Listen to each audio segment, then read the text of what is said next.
Assalamualaikum warahmatullahi wabarakatuh. Yang saya hormati, Bapak Apoteker Nur Aji M.Fam dan Ibu Apoteker Rani Rubianti M.Fam, selaku dosen pengampu Teknologi Formulasi Sediaan Bahan Alam. Di sini kami dari kelompok 2 akan memaparkan presentasi laporan hasil produk pembuatan sediaan liquid, semi-solid, dan solid. Yang pertama, kami akan memaparkan laporan produk pembuatan sampo cair sari buah jeruk nipis dan ekstrak daun kangkung.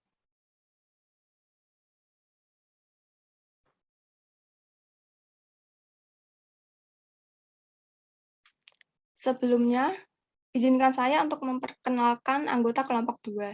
Yang pertama ada Dinada, yang kedua Dika Syahrul Siddiq, yang ketiga ada Fani Nurandini, yang keempat ada Hasna Juliana, yang kelima ada Nela Aliani Nadila, yang keenam Rifka Naila Putri, yang ketujuh Sabina Insania, dan kedelapan Zahra Nur Latifah.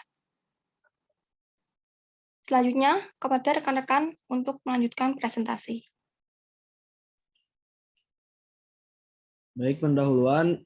Sediaan liquid adalah sediaan dengan wujud cair yang mengandung satu atau zat lebih aktif yang terlarut atau terdispersi homogen di dalamnya. Dilansir dari Hidayat, ETHL 2020. Sampo merupakan sediaan yang mengandung surfaktan dalam bentuk yang cocok dan berguna untuk menghilangkan kotoran dan lemak yang melekat pada rambut dan kulit kepala agar tidak membahayakan rambut, kulit kepala, dan kesehatan pemakai, dilansir dari Rohman 2011. Adapun bahan alam yang digunakan untuk mengatasi ketombe adalah jeruk nipis dan daun kangkung.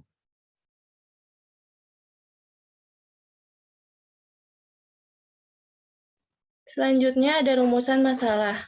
Yang pertama, apa yang menjadi alasan dibuatnya produk sampo cair sari buah jeruk nipis dan ekstrak daun kangkung. Yang kedua, bagaimana proses pembuatan sampo cair sari buah jeruk nipis dan ekstrak daun kangkung. Lalu yang selanjutnya, apa saja manfaat yang didapatkan jika menggunakan sampo cair sari buah jeruk nipis dan ekstrak daun kangkung. Dan yang terakhir ada bagaimana formulasi dari sampo cair sari buah jeruk nipis dan ekstrak daun kangkung.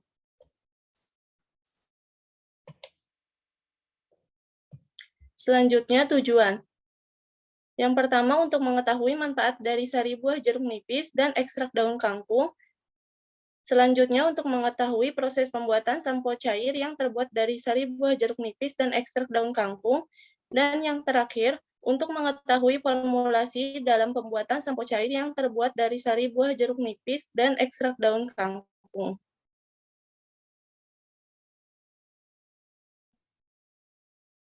Yang selanjutnya, manfaat. Bagi masyarakat dapat dijadikan pengetahuan mengenai formulasi dan proses pembuatan sampo cair dari sari buah jeruk nipis dan ekstrak daun kangkung. Lalu bagi mahasiswa dapat dijadikan bahan ajar dan sumber referensi mengenai formulasi dan proses pembuatan sampo cair dari sari buah jeruk nipis dan ekstrak daun kangkung. Lalu untuk metode waktu pelaksanaannya Jumat 1 April 2022, untuk tempatnya yaitu di Laboratorium Teknologi Farmasi Poltekkes Kemenkes Tasikmalaya. Yang selanjutnya formulasi. Yang pertama ada sari buah jeruk nipis sebanyak 1,5%, lalu ekstrak daun kangkung sebanyak 3%, lalu Na-lauryl sulfat sebanyak 5%, lalu gliserin sebanyak 10%, lalu NaCMC sebanyak 2%, lalu NAEDTA sebanyak 0,1%, lalu metilparaben sebanyak 0,1%, lalu propilen glikol sebanyak 5%, lalu oleum citri ditambahkan sampai 3 tetes, lalu aquades ditambah sampai 150 ml. Selanjutnya, alat dan bahan. Alat yang digunakan yaitu wadah mastrasi, wadah penampung ekstrak, water bath, cawan porselen, hot plate, lumpang dan alu, pipet tetes, gelas ukur, beker gelas, pH meter, batang pengaduk, timbangan analitik, statif dan klem, piknometer, corong kaca, pisau, botol sampo, aluminium foil, kertas perkamen, kertas saring. Untuk bahan yang digunakan yaitu simplisia daun kangkung, buah jeruk nipis, natrium CMC, natrium EDTA, gliserin, oleum citri, propylenglikol, metil paraben, natrium lauryl sulfat, dan aquades.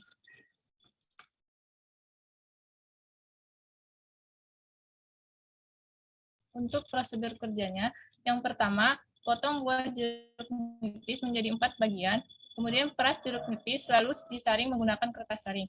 Yang ketiga, timbang simplicia daun kangkung sebanyak 500 gram, masukkan ke dalam wadah maserasi dan ditambahkan pelarut etanol 96% sebanyak 1250 ml. Yang keempat, sampel direndam, kemudian maserat disaring dan filtrat ditampung. Uapkan filtrat yang telah ditampung menggunakan water bath hingga diperoleh ekstrak kental.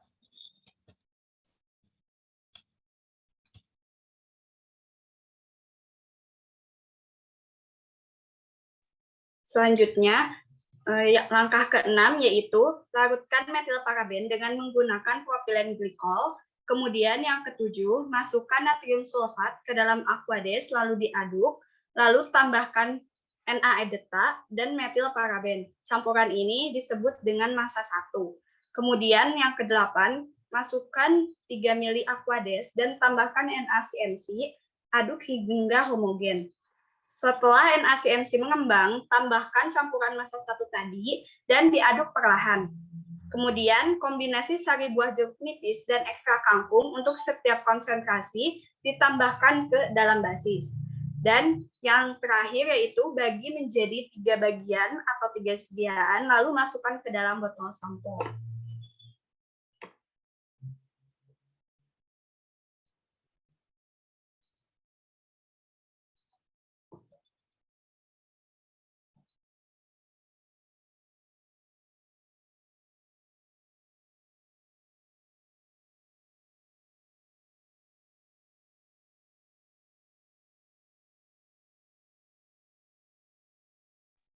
Yang selanjutnya, hasil dan pembahasan, di mana dilakukan pengujian organoleptik, kemudian homogenitas, dan keberadaan busa. Untuk organoleptiknya sendiri, itu berwarna hijau tua, bau khas oleum citri, bentuk samponya cair, tetapi agak sedikit mengental. Selanjutnya, untuk homogenitasnya, yaitu kurang homogen, karena ada NaCMC yang menggumpal. Selanjutnya, yang terakhir, keberadaan busa, di mana ada busa yang terlihat dalam kemasan sediaan, dan ketika digunakan pada telapak tangan pun, sampo tersebut dapat menghasilkan busa.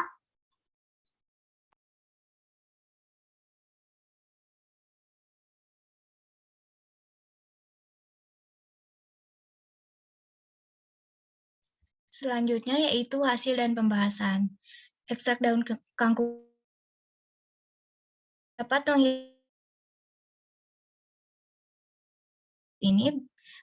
mengurangi kelenjar minyak pada kulit dan dapat menghambat pertumbuhan jamur.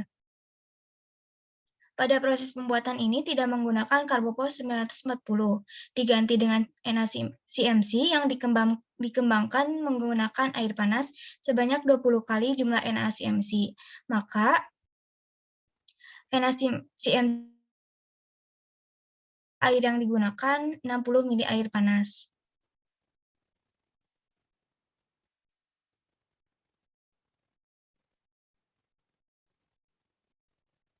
Selanjutnya, bentuk sampo yang cair tetapi agak sedikit mengental berwarna hijau tua dengan bau minyak jeruk. Warna hijau tua ini timbul karena adanya penambahan ekstrak daun kangkung yang mengandung sifat fisiknya. Hasil yang diperoleh mengalami kesulitan dalam melarutkan SLS. Hal ini berbeda dengan teori yang menyatakan bahwa SLS larut dalam air. Ketidaklarutan ini kemungkinan disebabkan oleh keadaan bahan yang digunakan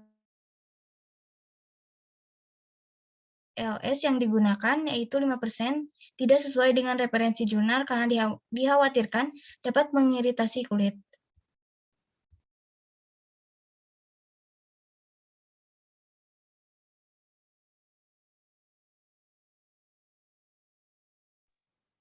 Untuk hasil dan pembahasan selanjutnya yaitu sediaan sampo kurang homogen karena terdapat NaCMC yang menggumpal dan tidak terlarutkan. Hal tersebut disebabkan karena penambahan NaCMC yang dilakukan pada tahap akhir saat sediaan sudah hampir jadi. Busa yang masih dapat terlihat dalam kemasan atau dalam wadah disebabkan karena tidak dilakukan penyaringan pada tahap akhir setelah penambahan NaCMC yang terakhir untuk memberikan tekstur kental pada sediaan. Untuk kesimpulannya yaitu dari hasil praktikum diperoleh sediaan sampo yang cair tetapi agak sedikit mengental dengan bau khas yang disebabkan karena penambahan oleum citri. Adapun warna dari sampo yang dihasilkan yaitu hijau tua, yang mana warna ini disebabkan karena adanya penambahan ekstrak kangkung. Busa yang dihasilkan pada sediaan disebabkan karena penambahan surfaktan, yaitu pada formula kali ini digunakan natrium lauryl sulfat sebagai surfaktan yang memiliki keunggulan dalam membersihkan, kestabilan kimia, dan harganya yang ekonomis.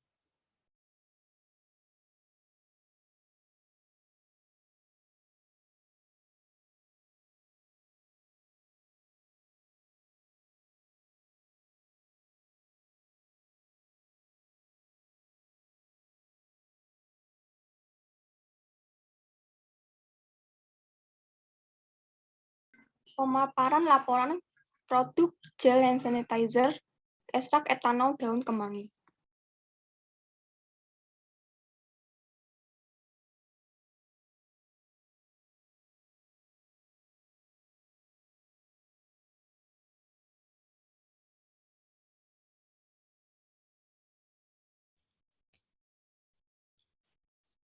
Pendahuluan. Kesehatan merupakan aspek paling penting dalam hidup karena kesehatan mempengaruhi kualitas hidup suatu individu. Tangan menjadi salah satu media penularan penyakit yang berasal dari patogen, seperti virus, bakteri, dan jamur. Hal ini disebabkan karena tangan melakukan berbagai aktivitas yang menyebabkan patogen tersebut menempel pada tangan. Penggunaan gel hand sanitizer yang mudah dan praktis semakin diminati masyarakat. Kebanyakan produk gel antiseptik tangan menggunakan alkohol sebagai antibakteri. Penggunaan bahan kimia dalam sediaan topikal memiliki efek samping yang membahayakan serta dapat mengiritasi kulit. Karena hal itu, penggunaan bahan alam menjadi salah satu cara yang efektif untuk meminimalkan efek samping. Salah satunya pemanfaatan ekstrak daun kemangi sebagai zat aktif dalam pembuatan gel hand sanitizer.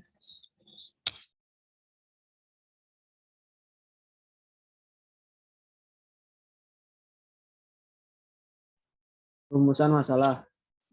Yang pertama, bagaimana formulasi dari sediaan gel hand sanitizer dengan ekstrak etanol daun kemangi? Osimum basilicum L. Yang kedua, bagaimana proses pembuatan sediaan gel hand sanitizer dengan ekstrak etanol daun kemangi? Yang ketiga, bagaimana hasil serta karakteristik dari sediaan gel hand sanitizer dengan ekstrak etanol dan daun kemangi? Ekstrak etanol daun kemangi.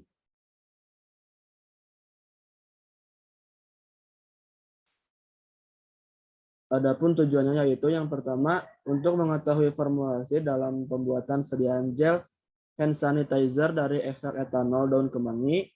Yang kedua, untuk mengetahui proses pembuatan sediaan gel hand sanitizer yang terbuat dari ekstrak etanol daun kemangi. Yang ketiga, untuk mengetahui hasil dan karakteristik sediaan gel hand sanitizer yang terbuat dari ekstrak etanol dan daun kemangi.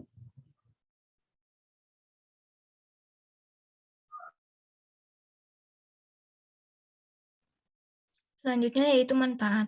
Bagi mahasiswa dapat dijadikan sebagai bahan ajar dan sumber referensi mengenai formulasi dan proses pembuatan produk gel hand sanitizer dari ekstrak etanol daun kemangi. Sedangkan bagi masyarakat dapat dijadikan pengetahuan mengenai formulasi dan proses pembuatan produk gel hand sanitizer dari ekstrak etanol daun kemangi. Selanjutnya, waktu dan tempat. Waktu pelaksanaan yaitu pada hari Jumat, tanggal 8 April 2022 di Laboratorium Teknologi Farmasi Poltekkes Kemenkes Tasikmalaya. Selanjutnya, formulasi yaitu ekstrak 0,47% NaCMC 2,85%, gliserin 14,28%, 2%, etanol 96%, 5%, nipagin 0,14%, pengharum ditambahkan secukupnya, dan Aquades sampai 210 ml. Selanjutnya yaitu alat dan bahan. Alat yang digunakan wadah maserasi, wadah penampung ekstrak, water bath, pH meter, sorong kaca, beker glass, mortar dan stamper, cawan, kaca arloji, timbangan, gelas ukur, batang pengaduk, spatel, botol hand sanitizer, kertas saring, dan kertas perkamen. Dan yang digunakan yaitu ada ekstrak daun kemangi, NaCMC, gliserin, propilen glikol, metil paraben, Aquades, etanol 96%, dan esens kemangi.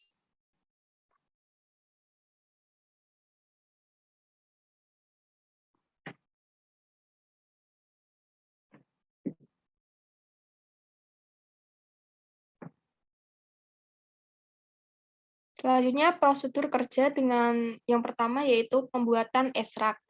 Dengan merendam serbuk simplicia dengan pelarut etanol 70% selama 3 hari. Rendaman serbuk kemudian disaring dan dipisahkan antara filtrat atau cairan dengan ampas yang terbentuk. Kemudian diuapkan menggunakan water bath sampai terbentuk ekstrak kental. Selanjutnya, prosedur kerja dalam pembuatan gel hand sanitizer. Yang pertama, siapkan alat dan bahan, di mana pada gambar ini terlihat menyiapkan alat dan bahan yang tentunya sudah ditimbang terlebih dahulu.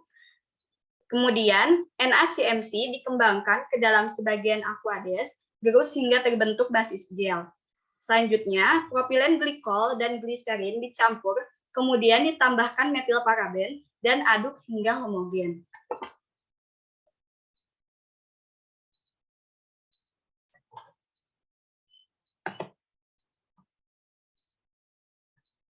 Langkah selanjutnya yaitu larutkan ekstrak dengan etanol 96% dan masukkan ke dalam basis gel. Selanjutnya yang terakhir, masukkan sisa Aquades dan tambahkan 5 tetes esens kemangi, gerus hingga homogen, sehingga gel hand sanitizer dapat dibuat dengan sesuai langkah-langkah tersebut.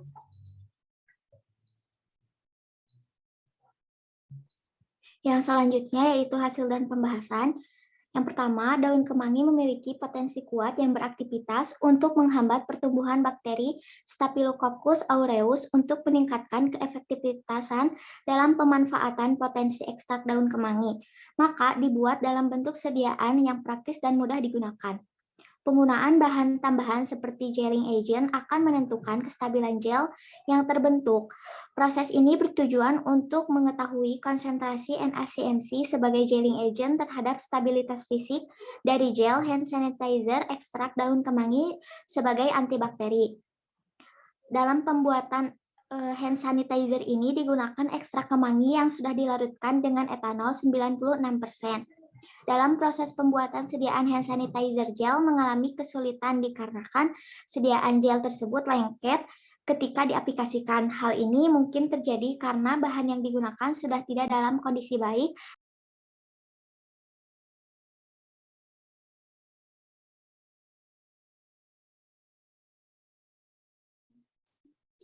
Lalu yang selanjutnya, lanjutan dari hasil dan pembahasan. Dari hasil praktikum yang telah dilakukan, dihasilkan bentuk gel yang kental dan dapat dihasilkan susunan yang homogen dengan tidak ada bagian yang tidak tercampurkan. Lalu warna yang dihasilkan yaitu warna hijau muda, di mana warna tersebut berasal dari penambahan ekstrak daun kemangi yang telah dilarutkan dengan etanol 96%. Lalu berbau khas kemangi karena pada proses pembuatan menggunakan 4 tetes esens kemangi dan dianggap sudah dapat menutupi bau yang dihasilkan dari ekstrak kemangi. Lalu, dari hasil praktikum pengujian diperoleh nilai pH tersebut adalah 6, di mana nilai pH sediaan yang dapat diterima oleh kulit yakni 6-8. Menurut Emma et al. 2014, maka dari itu sediaan tersebut masih berada pada rentan pH yang tergolong aman.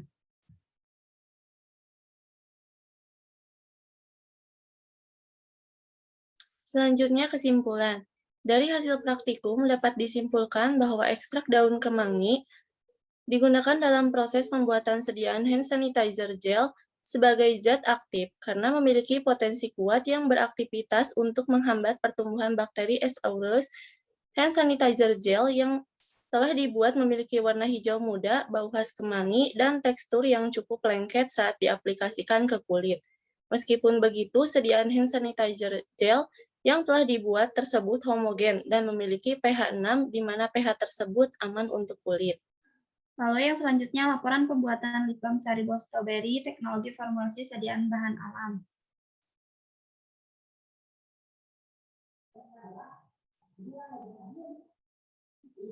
Pendahuluan, buah stroberi memiliki aktivitas antioksidan dan elegic acid yang terkandung dalam buah ini sebesar 40 mg per 100 gram.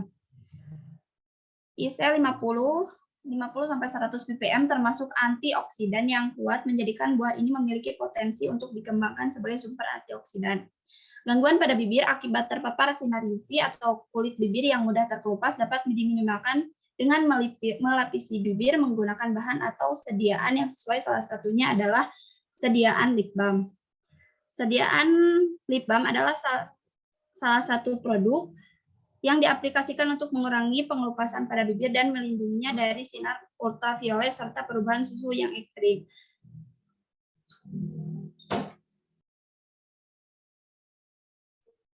Selanjutnya ada rumusan masalah. Yang pertama, bagaimana formulasi dari sediaan lip balm dari sari buah stroberi, Fragaria facile, dan yang kedua, bagaimana proses pembuatan sediaan lip balm dari sari buah stroberi.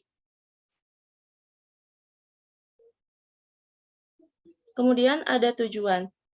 Yang pertama, untuk mengetahui formulasi dalam pembuatan sediaan lip balm dari sari buah stroberi, dan yang kedua, untuk mengetahui proses pembuatan sediaan lip balm yang terbuat dari sari buah stroberi.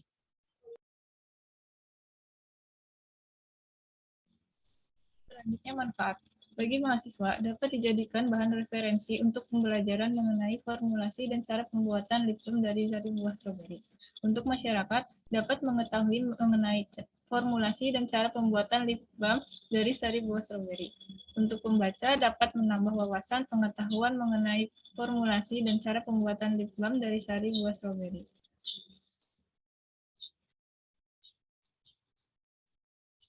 Untuk waktu pelaksanaan, dilaksanakan pada hari Jumat 15 April 2022 dan tempat pelaksanaan di Laboratorium Teknologi Farmasi Poltekkes Kemenkes Tasikmalaya.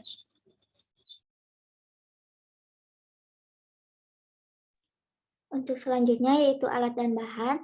Alat yang digunakan yang pertama yaitu ada beker glass, cawan porselin, kertas perkamen, neraca analitik, penangas air, penjepit tabung, pipet tetes, spatula, sudip, dan wadah lip balm. Untuk bahannya sendiri yaitu ada sari buah stroberi, propylene glycol, cera alba, oleum olipae, twin 80, span 80, nipagin, nipasol, butil hidroksitoluen atau BHT, oleum kakao, pewarna, pewangi atau essential oil strawberry.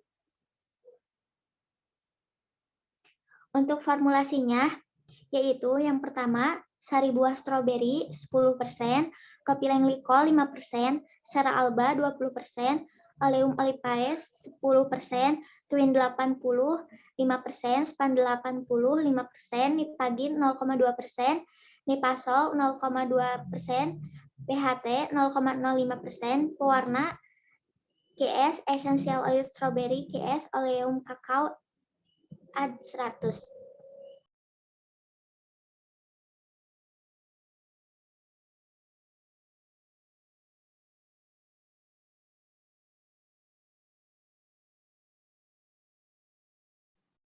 Selanjutnya yaitu cara pembuatan lip balm.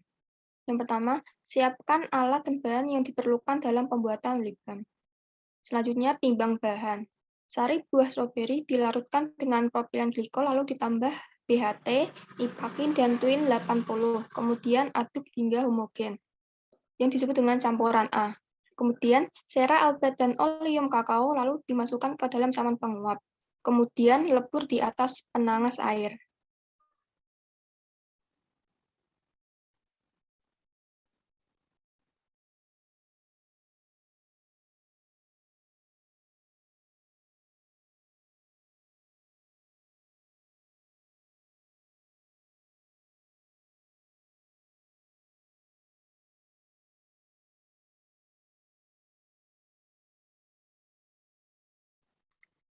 Setelah dilebur, kemudian ditambahkan nipasol, sepan 80, dan oleum olive. Campuran A dan campuran B dicampurkan perlahan-lahan di dalam cawan. Aduk hingga homogen. Kemudian tambahkan pewarna dan essence oil strawberry secukupnya ke dalam campuran. Selagi cair, angkat dan masukkan ke dalam wadah lip balm. Yang terakhir, tunggu hingga memadat seperti pada gambar.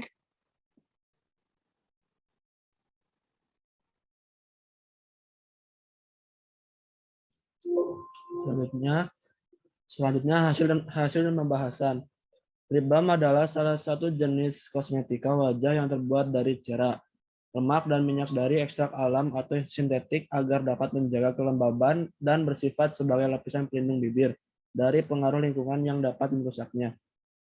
Dalam proses pencampuran, semua bahan dicampurkan homogen dalam kondisi panas atau di dalam waterbed.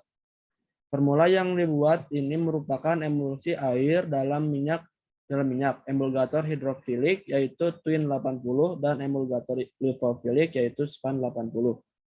Kemudian setelah didiamkan dalam wadah, terlihat bercak-bercak warna merah yang muncul di permukaan lip balm.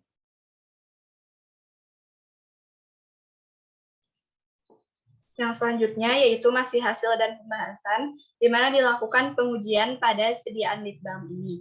Yang pertama, pengujian organoleptik dengan hasil warna merah muda, bau khasnya stroberi, dan sedikit tangi. Bentuk sediaannya padat. Selanjutnya, pengujian homogenitas, yaitu kurang homogen karena pewarna tidak larut dalam campuran.